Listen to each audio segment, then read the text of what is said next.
ایک اور آپ سے بات پوچھ لوں، حافظ سعید صاحب کی آج گرفتاری ہوئی ہے اور ٹیرر فائنانس کے زمرے میں ہوئی ہے، کچھ اس کے اوپر بھی روشنی ڈال سکتے ہیں کہ ایف اے ٹی ایف کے ساتھ جو معاملات چل رہے تھے اس روشنی میں کتنا امپورٹنٹ تھا یہ آج والی گرفتاری جو ہے؟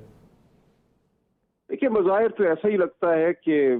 ایف اے ٹی ایف چونکہ اب ہمارے سامنے کھڑا ہے تو یہ گرفتاری ضروری ہو گئی تھی۔ یہ دیکھا جائے گا جب حافظ سعید کوئی اپنی بیل کے لیے کوئی درخواست دیں گے، کیا ہمارا موقف یہ ہوگا کہ ہمیں کوئی نئے شواہد ملے ہیں اتنے سالوں سے جو ہم نے ان کو گرفتار نہیں کیا، تو آج گرفتار کرنے کی کیا وجہ ہوئی؟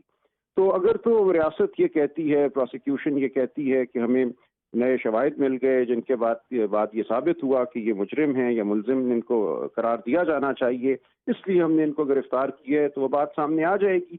لیکن اگر کوئی نئے شواہد نہ ہوئے تو جیسے ماضی میں حافظ سعید صاحب کی ہر دفعہ بیل ہوتی رہی ہے، ان کے خلاف کارروائی کو عدالتیں کالعدم قرار دیتی رہی ہیں، تو وہی ہوگا۔ اب یہ ریاست پر بھاری ذمہ داری ہے کہ یہ تاثر دنیا کو نہ جائے کہ یہ صرف دکھاوے کے لیے ہم نے ان کو پکڑا ہے، ہمارے پاس کوئی شواہد نہیں تھے۔ اگر ہم نے ان کو پکڑا ہے تو ہمیں شواہد بھی پیش کرنے ہوں گے۔ سلمان رحیم راجہ صاحب، بہت شکریہ آپ ہمارے ساتھ رہے۔